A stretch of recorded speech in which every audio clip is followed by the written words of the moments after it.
ഇതേ ഞാൻ അമ്മയും മോളെയും രണ്ടുപേരെയും വിളിക്കുക, നേരത്തെ അങ്ങ് വന്നേക്കണം. 7 മണിക്കാണ് കേക്ക് കട്ടിങ്. എടി കുഞ്ഞെ, നിന്റെ കൂടെ പഠിച്ചതല്ലോ അവൻ. അവനിപ്പോ അമേരിക്കയിലാ മോളെ. അവനിപ്പോ ഏത് സ്ഥലത്ത് ആന്റി? ഫിലാഡൽഫിയോ അങ്ങനെ എന്തോ ഒരു സ്ഥലമാണ് മോനെ. ഫലാഫൽ ആയിരിക്കത്തില്ല ആന്റി, ഫിലാഡൽഫിയ ആയിരിക്കും. ഫലാഫൽ എന്ന് വെച്ചാൽ ഒരു സ്നാക്കിന്റെ പേരാ. ഓ, ഈ പേരൊക്കെ ആരും ഓർത്തിരിക്കാനാ.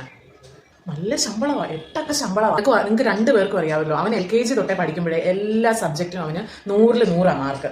നമ്മൾ അവന്റെ കാര്യത്തിലൊന്നും ഒരു ടെൻഷൻ എടുക്കേണ്ട കാര്യമില്ല. പിന്നെ ഞാൻ അവനെ അത്ര അടക്കത്തിലും ഒതുക്കത്തിലൊക്കെയാണ് വളർത്തിയേക്കുന്നത്. അപ്പൊ അതുകൊണ്ട് അവന് പഠിക്കുന്ന കാര്യത്തെപ്പറ്റി ഞങ്ങൾക്ക് ഒരു ടെൻഷനേ ഇല്ല. ഏതൊരു ആർട്സിനോ സ്പോർട്സിനോ അവൻ പോയാലും അവനൊരു ട്രോഫി കൊണ്ടല്ലാതെ നമ്മൾ വീട്ടിൽ വരത്തില്ല. വീട്ടിലോട്ട് വരുമ്പോഴായിരിക്കും ഞങ്ങൾ അറിയുന്നത്, ഓ ഇവൻ ഇതിനൊക്കെ പങ്കെടുത്തോ, എന്തോരം ട്രോഫിയൊക്കെയാണ് നമ്മുടെ വീട്ടിലിരിക്കുന്നത് അറിയാം. വീട്ടിലാണെങ്കിൽ വെക്കാൻ സ്ഥലമില്ല. ഓ തള്ളി ഇവർ ഇതങ്ങോട്ടായി പോകുന്നത്. അതെ ആന്റി, അതെ. പിന്നെ എടി ഇവിടെ എങ്ങും പറഞ്ഞു വിടുന്നൊന്നും ഇല്ലയോ? എടി കുഞ്ഞാ, നിനക്ക് സപ്ലൈ ആണെന്നാണല്ലോ എല്ലാവരും പറയുന്നത്. എഴുതിയെടുത്ത് ചെങ്ങോട്ടേലും ഒക്കെ പോയി രക്ഷപ്പെടാൻ നോക്ക്. ഇടി അല്ലെങ്കിലും ചില പിള്ളേർക്ക് പഠിക്കാനൊന്നും ഒട്ടും കഴിവ് കാണത്തില്ല. എല്ലാവരും ഇപ്പം എൻ്റെ മോനെ കൊണ്ടാണ്. ചിലർക്ക് അങ്ങനെ അതിനൊന്നും കഴിവ് കാണത്തില്ല. ചുമ്മാ നീ സപ്ലൈ ഒക്കെ ആണെങ്കിൽ ഒരു കാര്യം ചെയ്യും, നീ വേഗം ഒരു ചെറുക്കനെ കണ്ടുപിടിച്ച് അധികം ജോലിയും കൂലിയും സെറ്റപ്പ് ഒന്നും നോക്കണ്ട. സാമാന്യം ഒരു കൊള്ളാവുന്ന ഒരു ചെറുക്കനെ പിടിച്ചങ്ങ് കെട്ടിച്ചങ്ങ് വിടും. പോയി കുടുംബം നോക്ക്. പഠിക്കാനും ജോലി ചെയ്യാനും കഴിവില്ലാത്തവർ അങ്ങനെയൊക്കെയാണ് വേണ്ടത്. എൻ്റെ ദൈവമേ, ഞാൻ എന്നാലും എൻ്റെ മോനെ പറ്റി ആലോചിക്കുമായിരുന്നേ.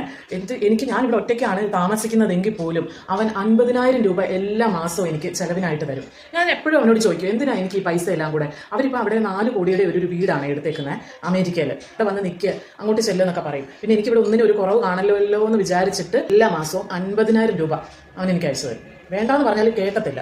അവിടുത്തെ സായിപ്പ് ലീവ് കൊടുക്കാൻ ഞാൻ ഒറ്റയ്ക്കാണ് വന്നേക്കുന്നത്. കാര്യം മെഡിക്കൽ ഫീൽഡൊക്കെയാണെന്ന് പറഞ്ഞാലും ഉണ്ടല്ലോ, എല്ലാവരും പറയും മെഡിക്കൽ ഫീൽഡിനൊക്കെ കഷ്ടപ്പാടും കാര്യങ്ങളും ആകും. പക്ഷേ ഇന്ന് വരെ അവനൊരു കഷ്ടപ്പാടും പറഞ്ഞ് ഞാൻ കേട്ടിട്ടില്ല. എനിക്ക് തോന്നുന്നത് അവർക്ക് ഇവന്റെ മാർക്ക് ലിസ്റ്റും കാര്യങ്ങളും ഒക്കെ കണ്ടപ്പോൾ തന്നെ മനസ്സിലായി ഇവൻ എല്ലാത്തിനും ഫസ്റ്റ് മേടിച്ച് പഠിച്ചൊരു കൊച്ചനാണെന്ന് എനിക്ക് അങ്ങനെ തോന്നുന്നത്. അപ്പം പിന്നെ എളിമയല്ലേ ഇടി.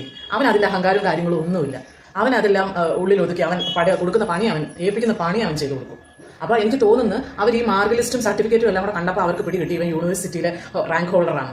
അങ്ങനെ അവന് ഒരു AC റൂമും കറങ്ങുന്ന ഒരു കസേരയും കൊടുത്തിട്ടുണ്ട്. എൻ്റെ കുഞ്ഞ് അവിടെ ഒന്നും ചെയ്യണ്ട, അവിടോട്ട് ഇരുന്ന് ഈ ജൂനിയർ പിള്ളേരൊക്കെ ഉണ്ടല്ലോ, ഇപ്പം അങ്ങോട്ട് ചെല്ലുന്ന അമേരിക്കയിലോട്ടൊക്കെ ഇപ്പം ചെല്ലുന്ന പിള്ളേരുണ്ടല്ലോ, നഴ്സുമാരൊക്കെ, അവരെ കൊണ്ട് അങ്ങ് പണി എടുപ്പിച്ചാൽ മതി. ഇൻചാർജ് എന്ന് പറഞ്ഞൊരു പോസ്റ്റും 6 മാസം കൂടുമ്പോൾ അങ്ങ് പ്രൊമോഷനൊക്കെ കിട്ടി. നമുക്ക് എന്നാ വേണം? ഇതിൽ കൂടുതലൊക്കെ നമുക്ക് എന്നാ വേണം? എന്നാലും കേട്ടോ, ഇവിടെ ഇങ്ങനെ മൂത്ത് നരപ്പിച്ച് കിളവത്തിയായി പോകത്തതേ ഉള്ളൂ. നീ അതിന് മുമ്പ് ഒന്നുമില്ലേ പഠിച്ചോ ആ വഴിയോ പോകുന്നില്ലെങ്കിൽ ഇവിടെ അങ്ങ് കല്യാണം കഴിപ്പിച്ചേ അയക്കേ. ഒന്നുമില്ലെങ്കിൽ നിങ്ങൾക്ക് 2 പേരെ കുഞ്ഞുങ്ങളെങ്കിലും കണ്ട് സമാധാനിക്കാം കേട്ടോ. 7 മണിയാകുമ്പോൾ അങ്ങ് വന്നേക്കണം. നിങ്ങൾ പഴയ കൂട്ടുകാരാണെന്ന് ആലോചിച്ചോണം. അവൾക്ക് എൻ്റെ മരുമക്കും നല്ല ജോലി അവിടെ, അവൾ നേഴ്സ് തന്നെയല്ലയോ. 2 പേരും കൂടി ഇനി ജർമ്മനിയിലോട്ടൊക്കെ പോകുന്നതിനെ പറ്റി ആലോചിച്ചുകൊണ്ടിരിക്കുക. അവരമ്മ അമേരിക്ക അങ്ങ് മടുത്ത്, എന്നാൽ പിന്നെ ഇനി ജർമ്മനിയിലോട്ട് പോകാമെന്നാണ് വിചാരിച്ചേക്കുന്നത്. പിള്ളേരെ പഠിത്തവും കാര്യങ്ങളും ഒക്കെ അവിടെ ആണെങ്കിൽ കുറച്ചും കൂടെ നല്ലതല്ലേ. അതുകൊണ്ട് പറയണ്ടെന്ന് വെച്ചാലും ഉണ്ടല്ലോ, ഞാൻ എന്തെങ്കിലുമൊക്കെ ഇതുപോലെ അവൻ്റെ കാര്യമൊക്കെ അങ്ങ് മനസ്സിൽ വന്ന് കഴിയുമ്പോൾ എന്തെങ്കിലുമൊക്കെ അങ്ങ് ഓരോരുത്തരും പോയി 10-20 മിനിറ്റ് അങ്ങ് പോകും. ഞാൻ 5-6 വീടും കൂടെ വിളിക്കാനുണ്ട്. എന്നാൽ ശരി, ഞാൻ പോകട്ടെ. മോളെ അങ്ങ് വന്നേക്കണേ.